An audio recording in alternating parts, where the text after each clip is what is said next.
네, 오밤중의 뉴스 함께하고 계십니다. 자, 세 번째 주제는요.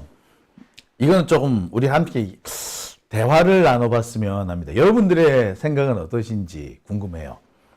자, 앞서서 제가 한동훈의 복귀 임박설을 전해드렸습니다. 그래서 한동훈이 지금 복귀를 위한 언론 플레이를 시작했다 라고 말씀을 드렸는데, 자, 근데 지금 한동훈을 둘러싸고 있는 상황이 그리 녹록치 않습니다. 원래 한동훈이 차지하던 자리는 지금 나경원과 홍준표가 차지하고 있습니다. 윤석열이 거의 자기가 하던 윤석열이 자기 일을 거의 한동훈한테 떠맡기고 있는데, 그 떠맡기던 것들을 지금 홍준표가 나눠지기 시작한 거죠. 한동훈한테 가던 그 업무 중에서 언론을 상대로 해서 야권, 그러니까 민주당과 싸우는 이런 부분은 한마디로 한동훈이 깐족되는 부분은 지금 홍준표가 맡고 있죠. 홍준표가 얼마 전까지 한동훈을 연락에 까더니 이제 또 갑자기 이재명 대표 쪽으로 화살을 돌렸습니다. 그 전까지만 해도 윤석열을 씹는 데 집중하고 있던 홍준표가 급 방향을 전환을 한 거죠. 그러니까 결국 한동훈이 맡은 역할의 일부는 홍준표한테 넘어갔습니다. 홍준표는요, 한동안 글쎄 웬만해서는 그 역할을 내려놓지 않을 겁니다. 그리고 한동훈이 맡고 있던 이른바 당 관리 이런 부분은 사실상 지금 나경원한테 넘어간 거나 다름없습니다. 황우여가 당대표 권한 대행을 맡게 됐다. 그러니까 비대위원장을 맡게 됐다고 합니다만, 다음 당대표 아마 나경원 쪽으로 좀 많이 기운다는 얘기가 있어요. 자, 여하튼 지금 분위기는 한동훈이 쉽사리 복귀할 수 없는 상황이 벌어지고 있습니다.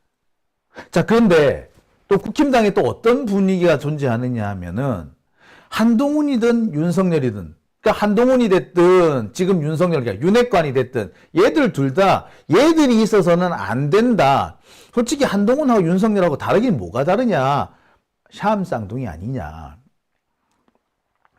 총선 한동훈 때문에 망쳤다? 아니, 윤석열 때문에 망쳤지. 그런데 윤석열이 망친 거나 한동훈이 망친 거나 그게 그거 아니냐라고 하는 세력들이 분명히 존재합니다. 그런 사람들은 유승민 전 의원 쪽으로 조금 힘이 쏠리고 있어요. 결국 지금 국힘당의 분위기는 결과적으로 한동훈의 복귀냐, 나경원, 홍준표 등 새로운 윤핵관들의 수성이냐, 아니면 이 모든 것들 싹 갈아엎고 이 유승민 의원이 화려하게 복귀를 할 것이냐, 요 세 가지 정도로 나눠지게 될 겁니다. 그럼 여기서 윤석열은 과연 누구를 선택할까? 윤석열은 과연 한동훈을 또 선택을 할까? 아니면 새롭게 등장하고 있는 나경원, 그래, 나경원이 그래 원래 내 핵관이었지 라고 할까요? 자, 애매합니다. 물론 윤석열이 유승민을 선택하지는 않을 거예요. 만약에 유승민 의원이 당대표가 된다, 가능성은 적습니다만 만약에 당대표가 된다면 사실상 윤석열은 정치적 탄핵을 당하는 게 되겠죠. 윤석열은 아마 탈당해야 될 거예요. 그리고 아마 국힘당 내부에서의 그 세력 변화는 물론이고, 레임덕이 아니라 조국 대표가 말씀하셨던 것처럼 대드덕 상태, 언제 말 그대로 식물 대통령, 아니 식물 대통령이 아니라 거의 시체 대통령이 되는 그런 상황이 될 겁니다. 그렇기 때문에 유승민 의원이 당선되는 건 그걸 쉽지 않아 보입니다. 글쎄, 한동훈 같은 경우는 지금 윤석열하고 사이가 되게 안 좋죠. 아까도 말씀드렸습니다만 결국 총선에 진 거는 사실은 윤석열 때문이죠. 그런데 윤석열 때문에 진 거라고 말하는 거나 한동훈 때문에 졌다라고 말하는 거나 차이점이 있나요? 솔직히 그거 아닙니까? 그렇지 않습니까? 다릅니까? 저는 한동훈 때문에 졌다고 하는 거나 윤석열 때문에 졌다고 하는 거나 다른 얘기가 같지 않거든요. 근데 뭐 윤석열하고 한동훈은 뭐 계속 자기가 다르다고 얘기하겠지. 여하튼 간에 그런 면으로 보자면 한동훈이 이 당권을 쥐는 것도 쉽지 않아 보입니다. 결국에는 나경원이 그 자리를 차지하지 않겠느냐라는 얘기도 있어요. 근데 나경원 같은 경우는요, 옛날부터 그렇게 윤석열을 울고 먹는 사람이었답니다. 그러니까 옛날 저기 학교 다닐 시절부터 나경원이라는 사람은 윤석열을 울고 먹는 사람이었대. 뭐 구체적인 얘기를 제가 막 해놓고 싶습니다만 그 얘기는 제가 차마 못하겠어요. 들은 얘기들이 되게 많은데, 그러니까 뭐 표현은 그밖에 안 되겠네. 예. 나경원은 학생 시절부터 윤석열 울고 먹었다. 뭐 그렇답니다. 예. 그런 상황인데 윤석열이 또 그걸 당하겠느냐는 거죠. 만약에 윤석열 혼자인 것 같으면 안 당하겠지. 또 당하겠지. 그런데 김건희가 과연 그걸 봐두게 보고 넘어가겠느냐는 겁니다. 지난번에 나경원이 갑자기 당대표 선거에서 밀려난 것도 따지고 보자면 나경원이 또 윤석열 울고 먹으려고 한 거를 김건희가 커트한 거지 않습니까? 그런 상황 벌어지지 않을 거다라고 보기 어렵죠. 자, 그렇다면 삼국지 중에 누가 과연 당권을 잡겠느냐? 누가 결국 최종 승자가 되겠느냐? 현재로서는 오리무중인 겁니다. 그렇다고 해서 홍준표가 대구시장 관두고 나온다? 그것도 조금 상상하기는 어렵죠. 결국 이들의 싸움은 마지막까지 가야지 결론이 날 거라는 생각이 듭니다. 근데 저는 개인적으로요, 윤석열은 언제가 될지는 모르겠습니다만 결국에 한동훈한테 갈 겁니다. 결국 자기 자신하고 윤석열하고 공동 운명체, 운명을 같이 할 사람은 한동훈밖에 없거든. 결국 아마 두 사람은 함께 하게 될지는 몰라도 따로따로 가기는 아마 불가능할 거예요. 다만 그 사이에 그런 상황이 벌어지기까지 몇 가지 단계를 거칠 것 같은데 그 사이에 나경원이 끼어들 수 있느냐 아니냐, 뭐 그 정도가 아닐까라는 생각이 들어요. 그렇다면 윤석열은 한동훈을 한동안 배신을 때린다라고 봐도 과언 아닌 겁니다. 어떻게 될까요? 재밌죠? 그러다가 망했으면 좋겠어. 솔직히 말해서 우리는 정말 굿이나 보고 떡이나 먹을 수 있으면 좋겠습니다. 우리 입장에서 보자면 한동훈이나 나경원이나 홍준표나 유승민이나 결국에 똑같은 사람들 아닌가요? 누가 되든 별 차이가 없을 것 같습니다.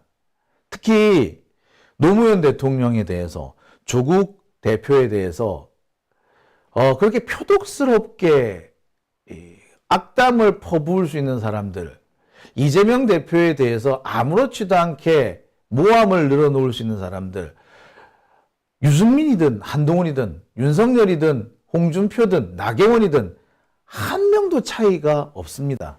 다 아실 겁니다. 그들한테서는, 그러니까 결국 중에 걔들이 누가 돼도 우리한테는 큰 차이 없어요. 다만 지들끼리 내부 다툼을 벌이다가 죽을 것이냐, 아니면 내부 다툼이 생각보다 쉽게 마무리되고 끝날 것이냐, 뭐 그런 차이겠죠. 자, 그런데 여기서 중요한 변수가 하나 있습니다. 그게 뭐냐? 검찰이에요. 지금 검찰이 내부 수습 단계에 들어간 것 같습니다. 얼마 전까지 보면은 검찰이 지금 그 갈등을 벌이고 있다. 그래서 검찰총장하고 또 법무부 장관하고 서울중앙지검장 인사를 두고 갈등을 벌였다. 이게 언제적 얘기냐면 1월, 2월 달 얘기예요. 원래 검찰 인사가 2월 달에 있거든요. 2월 3일에 3월에 있는데 2월 3월에 해서 검찰 인사가 이번에 단행이 안 됐습니다. 검찰 인사가 단행 안 됐어. 그 검찰 인사는 아마 8월로 미뤄질 거예요. 이 이유는 바로 송경호 중앙지검장 때문입니다. 송경호 중앙지검장을 교체를 해야 될 타이밍인데 여러 가지 이유 때문에 교체가 안 된 거죠.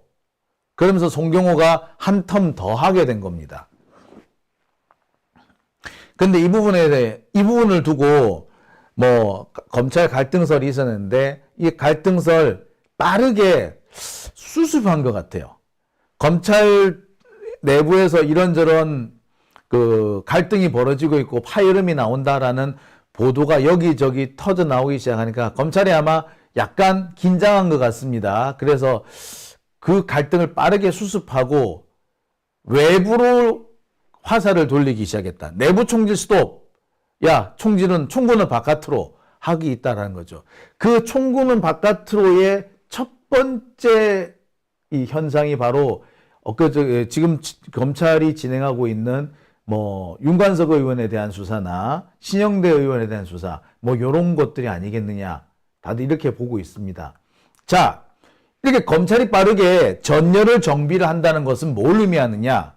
이것이 국힘당의 향후 당권 싸움에도 적지 않은 영향을 미칠 거랍니다. 누가 제일 유리하다? 결과적으로 한동훈이 제일 유리한 거죠. 결국 검찰과 한동훈과 윤석열, 자, 이들이 정권을 시작할 때, 얘들이 쿠데타를 시작할 때 그 구도를 복원한다는 얘기가 되는 겁니다. 그러니까 이 검찰이 얼마나 내부 정비를 빨리 끝내느냐가 국힘당의 이 향후 그 당권 선거에도 적지 않은 영향을 미칠 거라는 거죠. 쉽게 말해서 나경원이 키벤이 까면 어떡할 거야?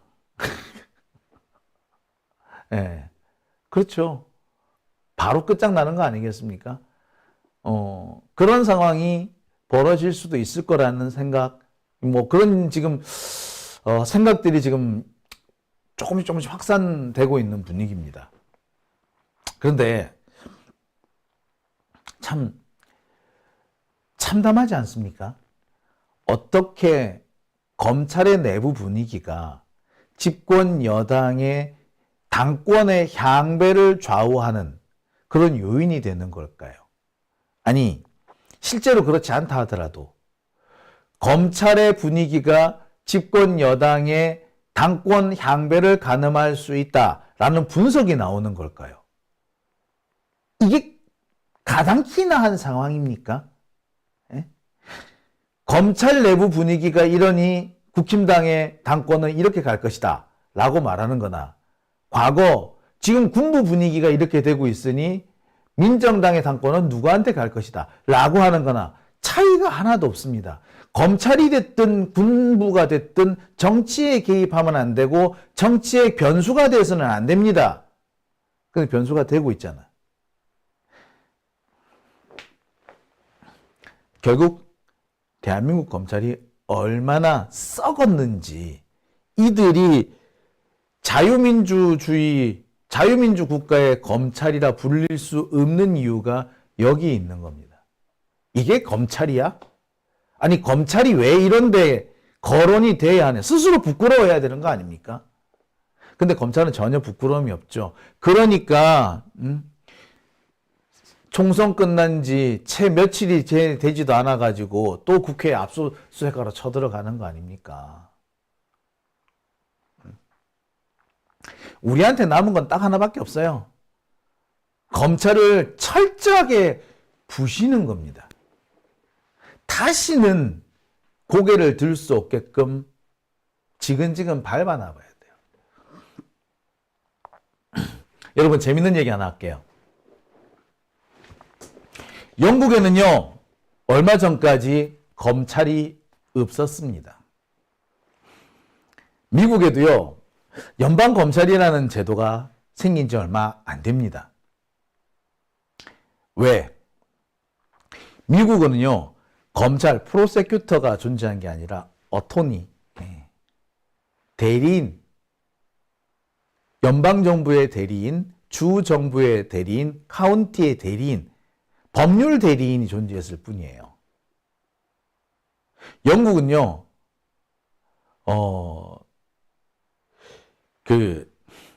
우리나라에서 검찰이 하는 역할을 치안 판사라고 해서 그 판사들이 대신합니다.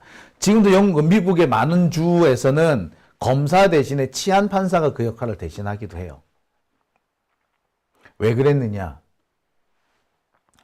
수사기관이 많은 거는 그닥 도움이 되지 않는다라는 거. 그리고 수사기관이 조직화되어 있는 게 시민의 자유와 권리에 심각한 장애가 되더라. 우리나라처럼 이렇게 조직화된 검찰의 존재는 사실은 독일 산물이거든요. 프랑스만 해도 검찰권이 각 주별로, 프로방스별로 분산되어 있어요. 쪼개져 있다는 얘기입니다. 우리나라처럼 단일한 국가 단위의 검찰이 존재한 나라 솔직히 없어요. 일본 정도가 있지. 왜 그렇게 두느냐?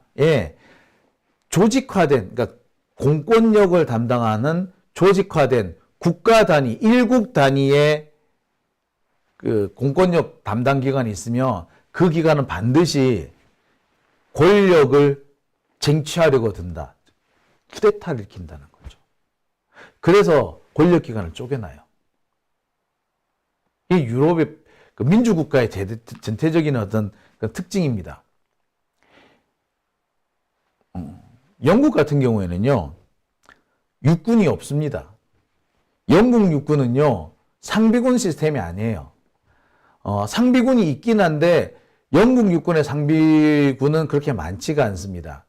영국의 지상군으로서의 상비군은 사실상 해병대밖에 없다고 해도 과언 아니에요. 영국 내부에서 군대가 동원돼서 치안을 유지하는 상황은 없습니다. 계엄령이라는 게 왜 있느냐 하면은, 군대를 소집하는 거예요. 군대를 소집해서 치안을 유지하겠다는 게 그게 계엄령입니다. 우리는 상비군이 밖으로 나오는 게 계엄령이잖아요. 근데 아니야. 영국 같은 경우는 계엄령, 또 유럽 같은 경우는 계엄령을 선택하는 이유는 예비역으로 나가 있는, 흩어져 있는 군대를 소집하는 게 계엄령이에요. 그래서 그 치안 유지를 위해서 군대를 소집하는 게 그게 계엄령이에요. 즉, 유럽 국가에는요, 상비군이 없어요. 지상군은 없어. 상비군은 어디만 있다? 해군, 공군밖에 없어요. 해군, 공군. 그리고 그래서 해병대가 따로 있는 겁니다. 육군 소속이 아니라 육군 소속은 아닌데 지상군이 필요하고 그 지상군은 그래서 해군 안에 들어간 거예요. 그래서 해병대가 해군 안에 들어있는 겁니다. 근데 요새는 뭐 해병대를 더 독립시키기도 하죠. 상황은 그런 거예요, 사실은. 그 다음에 상비군으로 갖고 있는 게 특수부대들이야. 왜 이런 짓을 하느냐? 상비군이 있으면, 특히 육군에 상비군이 있으면 얘네들이 쿠데타를 일으키기 때문에 그래요. 권력화하기 때문에. 그래서 안 만든 겁니다. 자, 여기서 우리가 앞으로 검찰개혁을 어느 방향으로 끌고 가야 되는지 나오죠. 유럽 국가들이 쿠데타 혹은 군사 정권의 도래를 막기 위해서 일부러 지상군을 두지 않는다면은 그걸 그대로 우리 가져온다면 검찰도 쪼가리 내버려야 되는 거야. 차라리 검사 역할을 하는 애들을 부정기적으로 뽑는 게 낫지 않을까요? 검사를 우리처럼 지금 정규직으로 하는 게 아니라 검사도 뭡니까? 예. 검사를 비정규직, 계약직, 기간제 근로자로 만들어 두는 거야. 5년 이상 검사를 계속할 수 없다. 5년만 하고 나가. 이래 버리는 거예요. 지금 전관예우가 왜 생기겠어?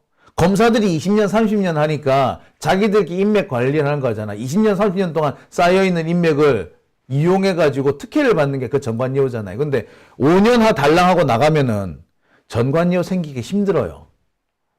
그러니까 비정규직으로 만들어야 된다니까? 검사들을 비정규직 5년만 하고 나가.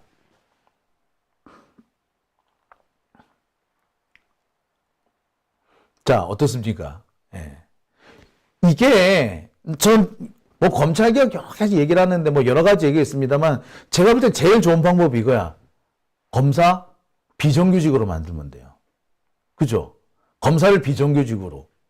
판사도 마찬가지. 판사도 비정규직으로. 평생 판사, 뭐, 나쁘지는 않아요. 뭐, 일장일단이 있습니다만, 평생 판사를 하게 되면, 자기들끼리 뭉치게 되거든요. 그런 걸 막기 위해서 비정규직화 할 필요도 있다고 봅니다. 그리고 만약에 평생 판사, 평생 검사를 했다? 그러면 그 사람들은 뭘 해야 된다? 예. 변호사 개업 금지. 그래야지,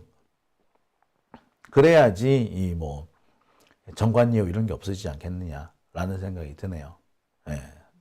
자. 오밤중의 뉴스 함께하고 계십니다. 자, 비정규직 검사라고 얘기했더니, 여러분들 되게 좋아하신다. 예. 아이디어 괜찮죠? 사실 그게 맞아요. 예.